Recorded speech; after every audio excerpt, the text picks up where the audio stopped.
they still gotta play us. Let's go, baby. Woo!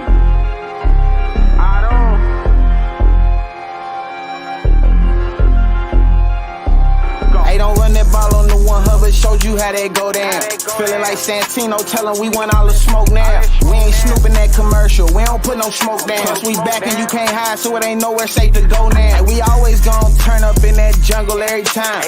How we ain't gon' win when we loaded in with 9? Plus T just came in signed, so the city gon' be fine. Jamar say he open every time and he ain't never lied. Look at how we win at it, the size of the old line. Giving Burrow extra time should be a federal crime. Hey, we right back on that path again. Put the division back to the test, they won't pass again.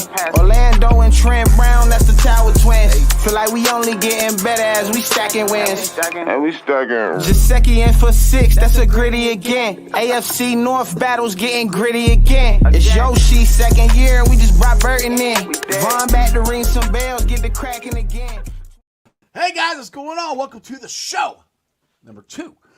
I'm your host, the Iceman Jeff Trunapole. This is Sports with Strawberry Ice. And as always, I'm bringing you sports from a West Side point of view right here in the great city of Cincinnati, Ohio, home of some of the best wings around. That's right, I'm a West Sider, but I love Midwest Best Barbecue. They're right there off 275 Warwick's Corner Avenue exit. Go out there, check out Tim and Nicole, tell them Ice sent you. Get you some Dillinator wings, some CTV wings, some Uno wings, some G-Funk, pulled pork sandwiches. It's all delicious. Again, that's Midwest Best Barbecue. Also, if you guys are in the market for windows and doors, do me a favor. Check out Meyer Window and Door and more at www.meyercincinnati.com for all your window and door needs. I got them in my house. I highly recommend you get them in yours. And let's go back to the West Side. My West Side peeps, check out Hail Mary's, your ticket to the game. Cool little sports bar right in the middle of Cheviot. If you don't know what Cheviot is, it's Cheviot. They got big-ass TV screen, beer specials, free parking, which is very special, and Cheviot, because there's not a lot of parking. So free parking right across the street.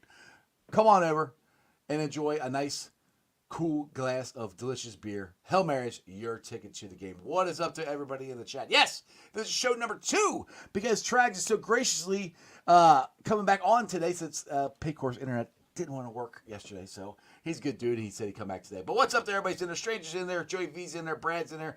My boy Johnny Paps is in there. All right, let's get to it. Let's get to the man, the myth, the legend. He's none other than Trags. What's going on, Trags? Can you hear me, Iceman? Woohoo! I can hear you. Not only can I hear you, I can see you, Trags. This is awesome. Yeah, there are no internet issues in Shea Trags. I like that, Shea Trags. The new home, by the way, of Trags after my move. So you are officially moved. So that's good. That's good. You got that out the way. So I'm on the east side of Cincinnati, back actually to my roots. So there you go. I mean, not everybody can be as cool as me on living. I know. This ensures that we have balance on this podcast. Yes. This is just like the other day when I got your number. Your number. You're like, yeah, now I can ignore you on the phone now too. I'm like, thanks, Trags. How you doing, Iceman? Are you ready for some football? One more preseason. I am so ready. I mean, I'm ready. There's not gonna be any starters playing or anything, so no. It's, it is what it is. But it's still football. It's gonna be fun. We're gonna get this out of the way and get going to the season, which brings me to Myles Murphy. James Rapine reported. It sounds like it was just an MCL sprain. Sounds like he might be back by week 2, maybe. Have you heard any more about that from Myles Murphy?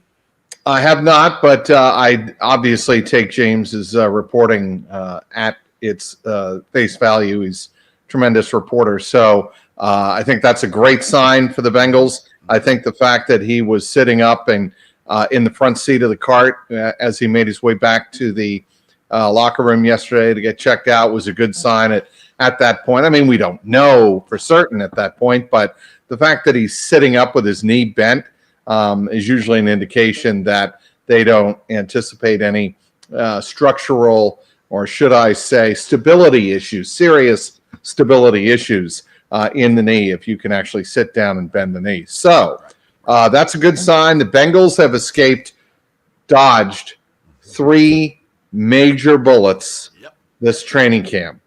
Charlie Jones, Myles Murphy, and who was the other that I'm like? I think Jake Browning is. You could say ribs. Yep. He's dodged a, or Sam Hubbard. Let's go All those. rewind that tape.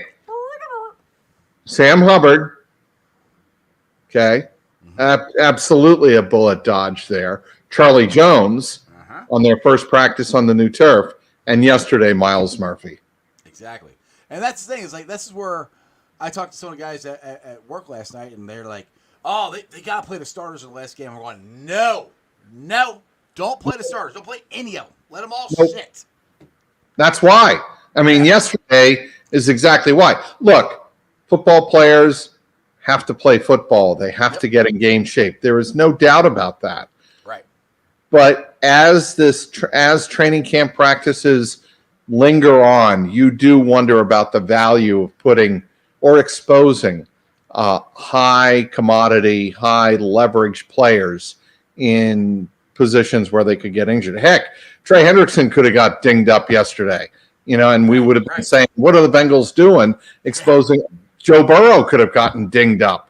Somebody could have fallen into his leg like happened with the Patriots and Tom Brady way back in the day. I remember covering one of their training camp practices, and a teammate rolled right back into his leg and he fell to the ground and the world stopped. Yeah. And everybody couldn't breathe for about 5 minutes. And then he got up and he was fine and whatever. But football players play. They've got to get in game shape. But in a game like tomorrow with nothing on the line, obviously everybody sits. There are some interesting position battles, though, developing.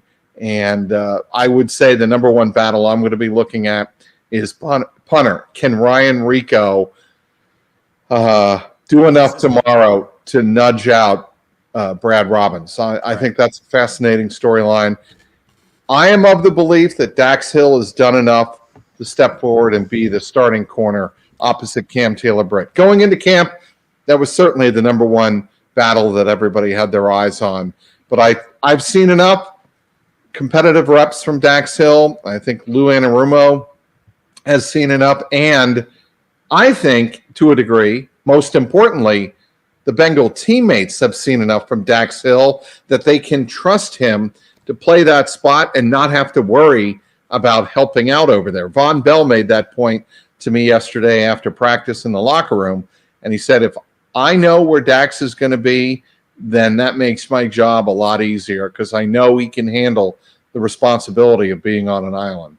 Right, exactly. And the show I did earlier today with Paul Danner Jr., he's on the same page, said the exact same thing, that he thinks Dax is going to be the starting number 2 corner. And he doesn't think Dax is even going to play tomorrow night, in his opinion, which I still think he might play a little bit. We'll see. I doubt it. I don't think he would put. I don't think he put. No. I hope not. I mean, like I said, I don't want any starters playing anyway. I'm just thinking maybe let one last charge, for those two. No, one last time. Because if they've made up their mind that Dax Hill has shown them enough, there is zero reason to expose him to any injury. Yeah, I would be more of the belief that you're going to probably see Josh Newton and Alan George out there than you're going to see anybody else. And maybe a little bit of DJ Turner because they think he could use some fine-tuning. But I think for the most part, you're going to see a lot of Josh Newton, Alan George, and certainly the other backups back in the secondary. I think you've seen enough from Dejon Anthony. He is making the team. I think he has had a very good camp. They love the way he communicates. And I'm about to do my fourth 53-man roster projection. And I think I'm going to have 6 corners and 5 safeties making the team. Because I think Tyson Anderson makes the team. Good. I like Tyson Anderson. No question. I think he's had a good camp. And the kid's, I think he's a good player. He just, last year he got snake bit by the injury bug. So I like him a lot. Now, my dude, Skinny set the world on fire here earlier today on Cincy 360 talking about Jamar Chase's what he's heard, or he thinks, I should say, put it this way. He said he told me it's in his opinion is what Jamar is looking for, and it's between what Justin Jefferson got. In my opinion, if that's what he's looking for now, he's got no shot of getting that this year from the Bengals. What's your thoughts? Okay. It's all about the guaranteed money. Right. Don't worry about the $40 million AAV. I don't think that is as big a deal to Jamar as how much money are the Bengals willing to pay him in the first 2 years of any contract. And I don't think that number is set in stone from the Bengals. Right.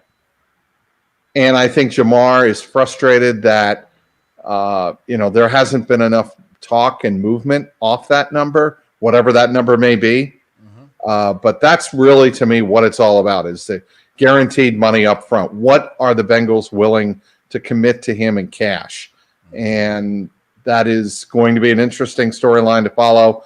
I do not have any inside intel on that right now. It's all guesswork. Yep. I still believe that. Certainly the Bengals are going to play it close to the vest. Jamar Chase has kept his mouth shut, obviously. So right now, I mean, the thing I keep saying, Trags, is I don't. Go ahead. I just keep saying this, that the Bengals don't have to do anything. They got him under contract for 2 years. They don't have to do anything. I understand why Jamar wants the money, but the Bengals. When was the last time the Bengals ever went and signed anybody 2 years, basically 2 years earlier than they have to? They didn't do that with Joe, so I just don't see them signing him. I wish they would. I just don't see it. I can't. First of all, I can't recall the Bengals doing that. You're not going to win a game of chicken with the Bengals. No, ask Carson Palmer. You're not going to win that game. Do the Bengals love Jamar? Yes. And is the situation different than Carson? Absolutely. Yes, absolutely. Yes. This is not Carson Palmer. No, it's not. Let's put that out there right away. Exactly. That being said, I think Joe Burrow made it clear early on he feels for Jamar. He will give support to Jamar because he's been in Jamar's shoes just last year. But Joe Burrow is still different than Jamar Chase. He's the quarterback. He's the franchise. And even then, it came down to the wire at the end of training camp for that to get done. Right. Could something get announced out of the blue in the next week and a half? Yeah, I don't rule that out. I don't. And it could, the Bengals could budge a little bit and say, we'll do this. And what I'm curious to find out is who is making the play for shorter years and who is making the play for longer years. I think the Bengals would make the play for longer years because they'd want them on their roster longer and under player control. I think Jamar, still being very young in the league, would rather a 3-year deal, no more than a 3-year extension. And if you're the Bengals, do you give him, if the number's 40, do you give him 120 and 85 to 90 million guaranteed? Right. I don't know. I don't know either.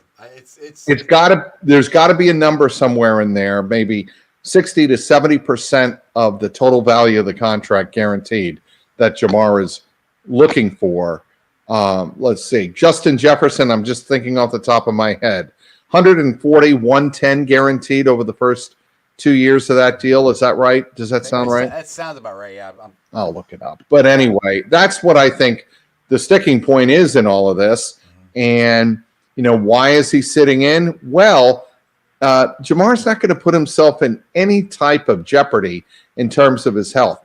I do not believe Jamar Chase is sitting out regular season games. Did you ask me that? I hope Skinny, put it this way, Skinny has said, and I said 2 weeks out, his cut down date is August 28th. He said if he doesn't start practicing by then, he thinks there's a very good chance that he could sit out week one. He's not saying he's going to. He said, but he's not signed or not participate in practice by then. He's leaning more toward that they could sit out. And I'm kind of with him that he might, but still. But then I go back to where Joe said he only needs one practice with him to get him back down. And we've all seen Jamar take off in the golf cart and go with a coach, into the indoor practice facility and work there. So he's doing stuff. So, Trags, I can see it both ways. I'm literally, I don't know. I could see them digging their heels in and not signing them. and him digging his heels in and sitting out at least one game. But then I could see it all going away, and they sign here real quick. So I honestly, I can't get a feel on it either way, to be honest.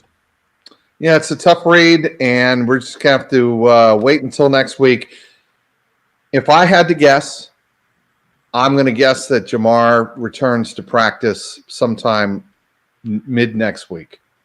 I hope so. That'd be perfect. I just think if he has an intention on playing and really, truly being ready for the regular season, I think he returns to practice. That's the thing, and that's next what week. Me and Skinny had a conversation about this. He's like, if you're willing to sit out during training camp, and you're not willing to sit out a game, what did you accomplish other than being healthy? And you didn't being healthy. I think maybe Skinny might be reading too much into it. Maybe Jamar hasn't said anything. Yeah, I mean, he hasn't said a word. We don't know what he's thinking. Maybe he's just as he's saying through his sit-in. I feel the same way about training camp that everybody else does toward the end of training camp. Right. It's not a waste of time, but it's a grind I don't need, because I keep my body in exceptional condition, and Jamar does. He's in exceptional shape. And will 2 weeks of football practice get him ready? Probably. Well, if that's the case, then why go through all of the BS of training camp? He's in all the meetings, we presume, or most of them. Anyway, we've been told by Zach. So take Zach at his word, and take Joe at his word. He's been engaged. He's been in the meetings, and that was including OTAs. Right. So those are all good signs. So, like I said, camp, I should say. Yeah, I mean, I like I said, and I agree with you. It is a grind. I mean, I'm not down there every single day like you guys are, but the days I go down there, I'm like, dude, it's a grind for me. I'm just standing out there in the heat, and I know you guys go through it too, as far as staying out there and putting your stories out there and getting the interviews and all that stuff. The whole thing's a grind for everybody involved. And people don't understand that. And we're talking about just staying there watching it. These guys are going through it, and it's kind of monotonous too, because you do the same thing over and over and over again. So I get it when guys want to get out of it. I totally understand that. I just, like I said, if he's doing it to make his point, saying, hey, if you're not going to pay me this year, you better pay me next year. Maybe that's his point, and to get out of training camp. I don't know. We'll see what happens. But let's roll it this way. You know who looks really good, I think, in camp, and who should get a big pay raise next year is T. Higgins. I think he's had. I made that point to somebody in my car this afternoon as I was going around, and actually it was my daughter's boyfriend who I said, if there's one guy that's earned a lot of money in the training camp, it's been T. Higgins. Yeah. He's had a tremendous camp. He caught a couple of balls yesterday where you're like the high point that was on the Bengals Twitter feed. If you go back and look at it, tremendous catch at the top, got his feet down. He looks in mid-season form. Another pass on the other sideline. He gave Joe a good target. Joe, that was, to me, Burrow's best throw of the day, was the throw on the far sideline. He had to drive the ball about 25 yards and hit T right on the money.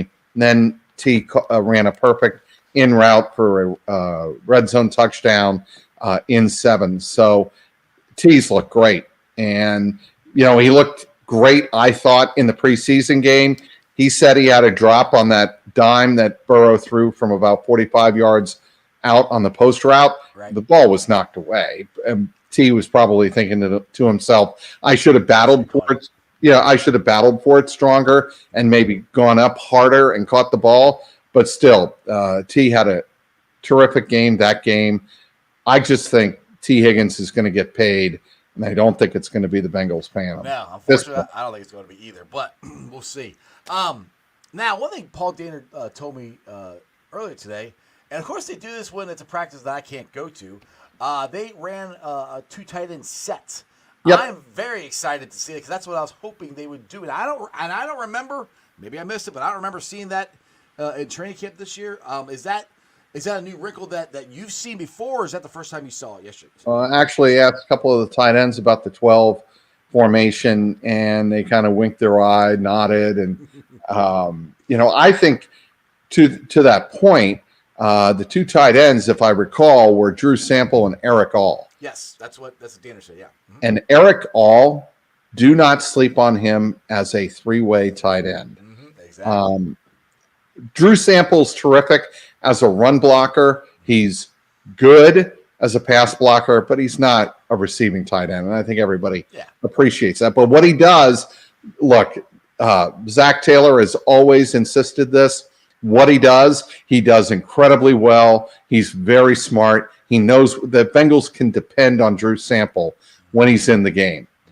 But Eric All is that next level, and I think they think that Eric All could be a rookie playmaker for them. Does Joe Burrow trust Eric All?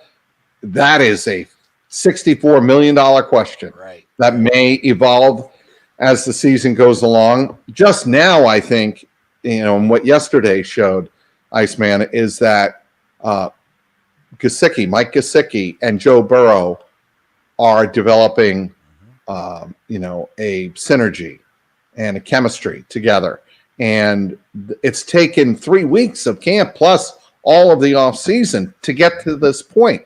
You just don't flip a switch and get there with Joe Burrow. And that needs to be understood. And Eric All Jr. is a rookie. All of that being said, I think the tight end by far with the most upside on the Bengals roster is Eric All. I just think a couple of the crackdown blocks he threw in the Bears game, one that sprung, I think, the Logan Woodside toss to Travion Williams for a first down on fourth down. Just a great job of blocking. He is going to play a pivotal role in the Bengals offense as the season goes along, mark my words. Yes, I am very excited because honestly, when they first drafted him, I thought with the knee injury, I thought he might start the season on the IR or the PUP list or something like that. But he came back, and he's been a month ahead of schedule. Yeah. Well, you remember the first catch he made? It was kind of one hand spun around. That's the first catch he made in training camp. And I'm like, ooh, okay. Like that. That's a good way to start. So, he's looked impressive this whole time. So, with him and then Gesicki finally, I don't want to say finally, but yeah, it takes a little while to get trust with Joe, and that's where I think All's going to have to work on that. But if you get those two going, along with Tanner Hudson, our tight end room is going to be, it's the best tight end room we've had since Joe Burrow's been here. By far. There's by far zero question about that. And it's going to be very interesting to me to see how much they use. Because I can't remember the last time. Last time we had two tight ends set. Did we do it with Andy Dalton? I don't even remember if we had two tight ends to be able to do it with him then. I know we but anyway, it's been a long time since we've done anything like that. And that goes to the versatility that I think this offense can do. Now, go ahead. And the other thing is when you have a two tight end set, you're not changing receiver for receiver or running back for running back. Or receiver for running back. Right. Changing out tight ends for a running back or tight end for a wide receiver completely throws a wrench into what the defense is set up to do. And I think part of that is to give different looks to the defense and keep them on their toes. Because one thing I think the Bengals and Joe Burrow have become a little bit of in the last couple of years offensively, and we saw this even when Burrow was healthy last year, predictable. Yep. Bengals do not want to be predictable on offense. And I think with the weapons that they have for Burrow this year, with the new running back look, that's going to should be, okay, we're all optimistic in training camp, but that should be another area where the Bengals are drastically better. Right. Running for a first down in the red area, having Chase Brown and Zach Moss both capable of pass blocking and catching the ball should really help the Bengals this year offensively. And not the entire load of the offense is going to be on Burrow and the wide receivers. Right. Yes. Well, and now let's talk about the wide receivers. And a lot of fans are excited about Burton. Excuse me. I think the fans are more excited about Burton than the Bengals are, just going by snap counts and there's a reason for that. Yeah, and he hasn't been running in the slot or anything. I think your number three, and I've been saying this pretty much since camp started, is Yoshimash. and I've been impressed with what he's done. I think Charlie Jones is going to get some plays out there, but those are all guys that you can move around. We're not going to have the same two guys on the outside and TB on the inside. These are all different looks we can give people, especially if you get Chase in the slot. Don't sleep on Trenton Irwin. That is Joe's guy. Yeah, that is. That's my dude. Yep, Trenton. Yep. So I'm curious to see what they do with the slot. I think it's going to be a rotational system based on the need. Maybe it's third and short, and they need just a dig route. Who do they trust to run that the best? Probably Irwin. Yeah. Probably. If they are going to blitz, let's say it's third and long, and they need a hot receiver on the field who's going to read quickly and read it right. Trenton Irwin, right? I mean, he has the most snaps, the most experience. I'm just curious to see how that position evolves. Who Joe has the most trust in? Pitch, Zach. At this point, flip a coin. Right, and the thing is, like I always bring up, a reason I bring up Yoshivash and Charlie Jones is because Joe Burrow has brought them up, and if Joe Burrow brings you up in a press conference, and he's brought up Trenton Irwin too in the past, but if he brings those guys up specifically in press conferences here during training camp, you have his trust. He's put your name out there, so that always puts a flag up. All right, Joe likes them. He hasn't really mentioned Burton. Now I think Burton can eventually be a weapon for us. It just might not be right now. Hopefully it's toward the end of the season, because they were putting him at the slot at the beginning of training camp, and he hasn't been in the slot in a while. He's mostly just running go routes and a lot of special team stuff, to be honest. Be careful on reading too much into who Joe mentions and doesn't mention. He could be playing a huge game of cat and mouse with Jermaine Burton. Like with Jermaine Burton, everybody sees his talent. Oh, yeah. And Joe knows that everybody sees his talent. So he's not going to say anything one way or another. He may be like, I cannot wait to get Jermaine Burton on the field and throw him a ball, because he knows Burton can go up and snatch the ball. He's got great hands. And he may be like, okay, I'm going to keep that secret to myself. He's talking about Shed Jackson. He was talking about him a little bit in offseason. I think sometimes Joe does that as a way of rewarding them for putting in hard work or putting in extra hours in the film or whatever it is, or asking the right questions. That's Joe's way of saying, I got you. I appreciate it. That was a really good question that you asked in the meeting, blah, blah, blah. There you go. Now, I have a question. Can you hear me? Because Pork Chop says he can't hear me. And I don't know what's been going on. I hear you loud and clear. Can you hear me? I can hear you, because I've had this, one person in the chat for some reason says they can't hear me all week. I'm like, I don't know what's going on. I got my microphone all the way up. I'm eating the freaking mic, so I don't know why you can't hear me. So I just want to make sure that everybody else can hear me. All right. So what's your thought? All right, actually, I'll go to Natty Ron here. He had it up here. Yeah, Trags. You have any concerns on the O-line? No, not if everybody stays healthy. I think, they did give up a couple of pass rushes up the middle yesterday and on Monday. But I am going to go off the presumption that they should be okay come the start of the season. They are a veteran line.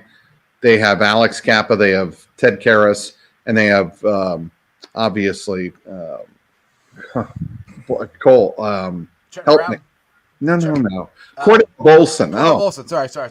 Long training camp, Iceman. I know. So I was looking at my volume when I was don't listen. So sorry, go ahead. I believe the interior line's going to be very good. I think the big question here is, can Trent Brown stay on the field? And if Amarius Mims doesn't come back in week 1, is Cody Ford enough of a Band-Aid to start the season? I happen to believe he is. I think he's shown in the last week or so to be a very dependable, not spectacular, but very dependable right tackle. And then I think Orlando Brown's going to be much better this year, having adjusted to the Bengals system. I really do. I'd be very surprised if Orlando Brown Jr. doesn't have a better year and a better start to his second year than he did his first season in Cincinnati. So to answer your question, I think the offensive line will be fine. Yeah. Now, my curiosity is Trent Brown, since he's going to be the starting right tackle now, and there was thoughts that Mims might have beat him out here with Mims, got a pec injury. Do you think if Mims or when Mims comes back and he's completely healthy and he's got to practice, I'm not saying instantly, he's got to practice and he's showing more in practice and he's looking like he might be a better right tackle than Trent Brown is, after he gets healed up and gets back in the swing of things. Do you see them switching, or would it be a thing if Trent Brown gets hurt, they'll wait for that to switch? So, the way I see this unfolding, the way it happened in New England when I was there in 2018, Trent Brown got his reps at right tackle, but he was mainly used as a third tackle on jumbo packages, which was at the time another indication of what the Bengals are thinking this year. They know they have to be better running the ball in the red zone. They have been abysmally bad in that area. It's not all Joe Mixon's fault. It wasn't all Joe Mixon's fault. They have to be more dominant at the point of attack. And I think drafting a Mims, who was the best tackle on the board at 18, I think that was a terrific pick. I think signing Trent Brown to a very low-risk one-year deal was a smart move. And you bookend him with Orlando Brown on the other side. You bring in Eric All, who's a terrific blocking tight end. You have Drew Sample. You look how many different formations just in potential jumbo sets and jumbo packages you have inside the 10-yard line. That is one area. Watch for the Bengals to be much better in this year than they have been the last couple of years. And God knows, they needed to be better in that area. Exactly. Now, we got college football coming up here soon, and you're covering the Bearcats. Are you covering Bearcats football this year? So, all right, what is your – to me, just real quick, and then I'll get you out of here. I think the Bearcats actually have a shot at being bowl eligible. 6-6 is kind of where I'm at. What's your thoughts on how this season's going to go? Stats. What's it? Well, geez, now I'm doing it. I can't think of the Bearcats football coach. Scott Satterfield. Satterfield, thank you. Yeah, Sat. I'll say not much I know about them. You know that much? Good. Better than I do. I don't even know the head coach right now. But I think they're at least going to be bowl eligible this year. I think it's going to be better next year. What's your thoughts? Brendan Sorsby, transfer from Indiana, I think is going to help improve their pass game. Corey Kiner, their running back.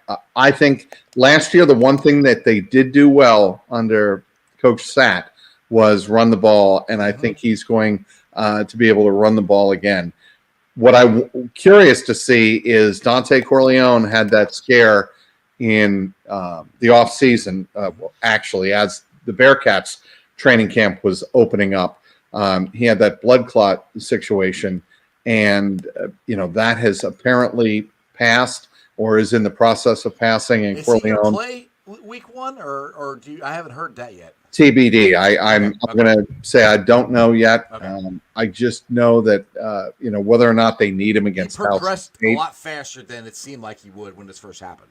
Correct. Yeah. I thought he might be out the year. I did too. Yeah. When the story first broke, but that is not the case. Talking to Dan Horde, he thinks that Corleone should be able to get on the field pretty early in the season, and that again is another bullet dodged for the Bearcats. They have the potential. Okay, they have the potential to get off to a 4-0 start. If they do that, they're definitely going to be bowl eligible. I see them winning, 3 more games after a 4-0 start. Absolutely. So, to me, the key to the Bearcats season is how they start. Yeah. And they start with 3 of their first 4 games at home. And that would be Towson, as I mentioned, Pittsburgh. Then they have Miami at Yager Stadium. Yep. And then they have Houston. at Cincinnati. Those are game. They need to get. They should win all those games. They really should. Yes. They really should win all 4 of those games. Pittsburgh, to me, will probably be the toughest test. But if they get off to a 4-0 start, they were going to be 3-0 last year, Iceman, until they blew the Miami game. That Miami game ruined the whole damn season, Trags. It really threw a monkey wrench into Satterfield's whole vibe he had going. Because that win in Pittsburgh last year, that was a legit good win. I was like, "Ooh, we might have something here." And then when they threw out all the goodwill, and then it was a train wreck the rest of the year. Well, the other one, like that other one, really, they had me, and then I'm like, damn it was the BYU game. Okay, they were in that game, and then the first half was up and down. Second half was just, I'm like, what the heck? There were a lot of games last year that were frustrating for the football team and the basketball team. But what I do want to ask you here before I get you out of here is, what's your thoughts? Because I think this year, next year, it's been the last years of the Bell, the Miami. I don't understand. Yeah, I hate it. I mean, I don't like it. It's I think it is the longest rivalry in college football. I think it is. It's going to go away now. I know. I think it seems like UC's dominated all up until last year. Miami's finally starting to come around and make this possibly a game, and now we're not going to do it. I don't like it. I know, but it's just. It's some things they need to be able to keep. I mean, there is no good college rivalry. I mean, you got Ohio State, Michigan. You got the Red River rivalry that are like big ones, and there's not a whole lot more. You don't have the backyard brawl anymore. Pittsburgh doesn't do it for you. No, for the Bengals, yeah, but not. They tried. I mean, they had that in the Big East, so they call it the River City rivalry. Yes. We actually have a title for it. I got a poster over there with it, which that's the other weird thing. Did they even bring that back? They did. The trophy? Okay, I didn't remember if they did or not. So, I mean, yeah, I guess it does, but it's still not Miami. Miami's been... No, of course, anybody who grew up here like you and me did. Yeah, my dad took me to my first college games at Miami Field and Nippert. And that's how I learned about college football, was through that rivalry. Exactly, and it just sucks. Don't get me, it sucks. It's I hate it. Terrible idea, and everything's run by money in college football. Well, that's the whole thing. When they're doing the UC Dayton game, which I'm glad they're playing, but they're playing it down at the Coliseum. Why don't? And I still call it the Coliseum. Why don't they play it at Fifth? I'm not calling it whatever the hell they call it now. But why don't they play it at Fifth Third? And then why don't they play it up at Dayton? Why? I mean, because I'm sorry, Fifth Third Arena spent all its money and made this a gorgeous basketball arena. Miami UD Arena is a great basketball arena. They use it for the first 4 in. I still call it that again for the NCAA tournament.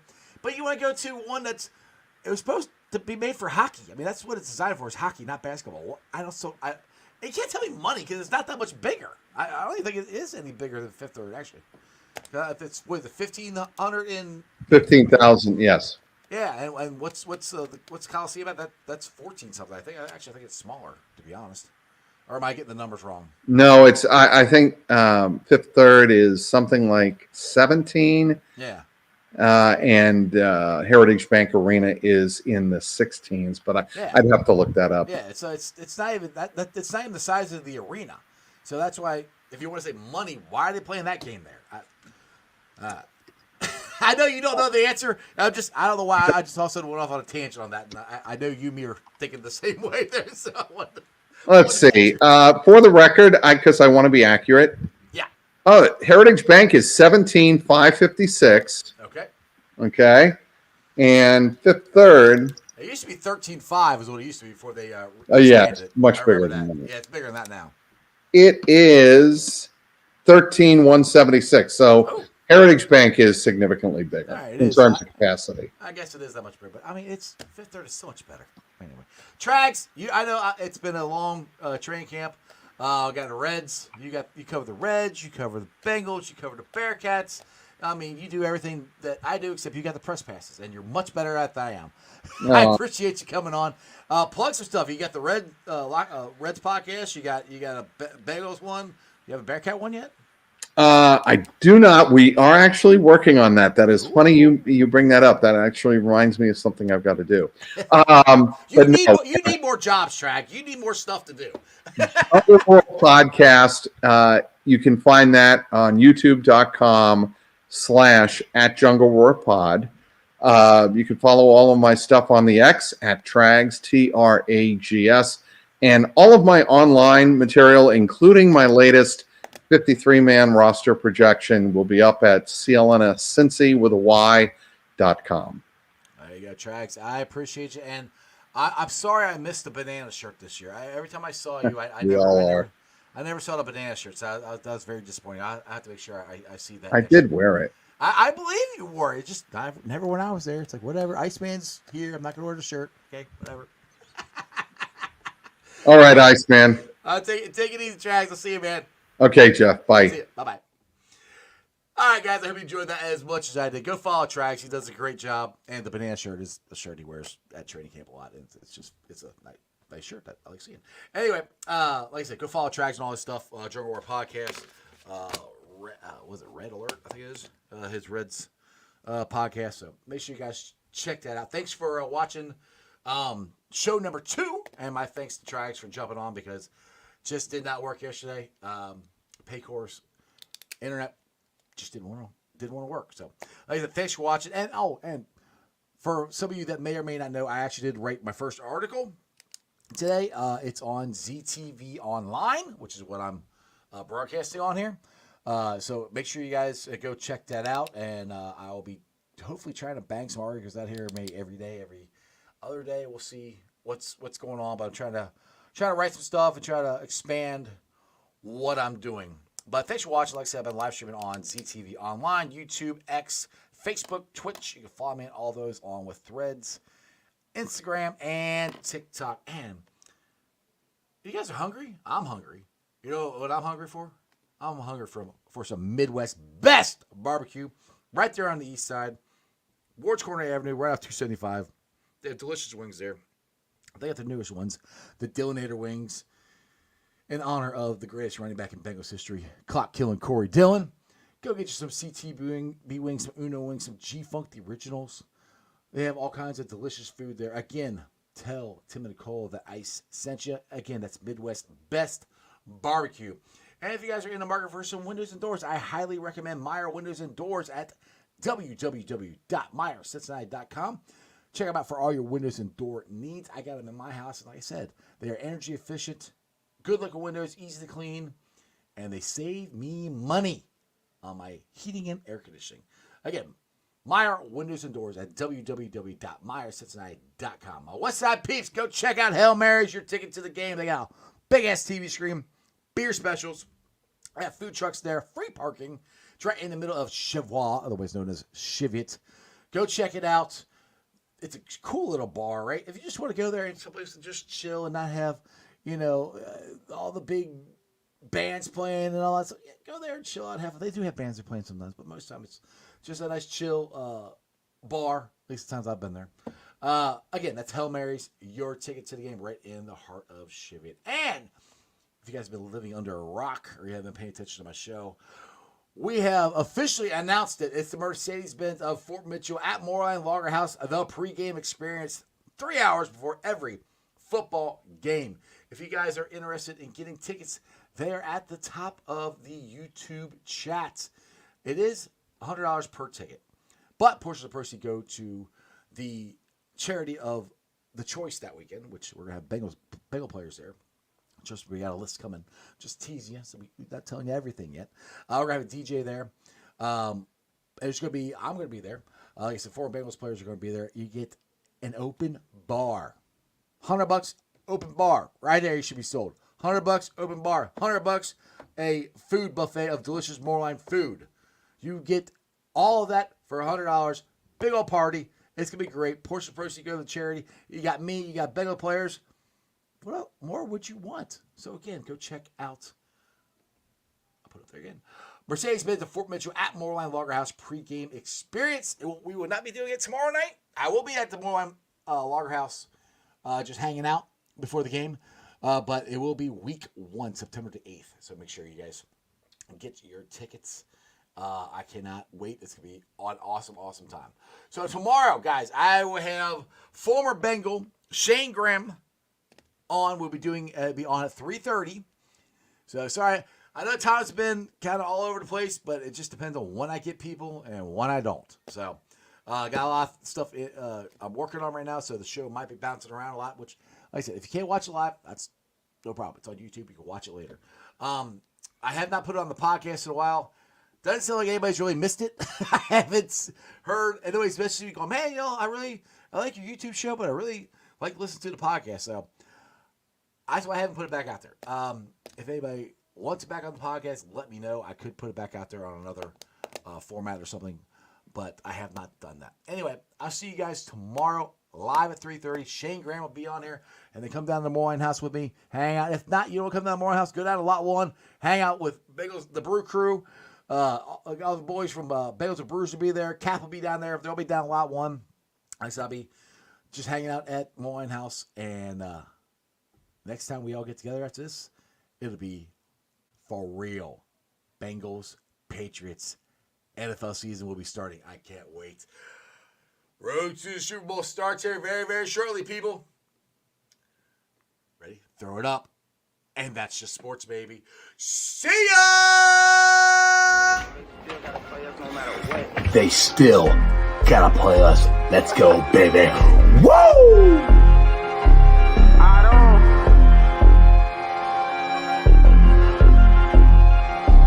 Hey, don't run that ball on the one hover, showed you how that go down. Feeling like Santino, tell him we want all the smoke now. We ain't snooping that commercial, we don't put no smoke down. Plus we back and you can't hide, so it ain't nowhere safe to go now. We always gon' turn up in that jungle every time. How we ain't gon' win when we loaded in with 9? Plus T just came in signed, so the city gon' be fine. Jamar say he open every time and he ain't never lied. Look at how we win at it, the size of the old line. Giving Burrow extra time should be a federal crime. Hey, we right back on that path again. Put the division back to the test, they won't pass again. Orlando and Trent Brown, that's the Tower Twins. Feel like we only getting better as we stacking wins. And we stacking. Jaceki in for 6, that's a gritty again. AFC North battles getting gritty again. It's Yoshi's second year and we just brought Burton in. Von back to ring some bells, get the cracking again.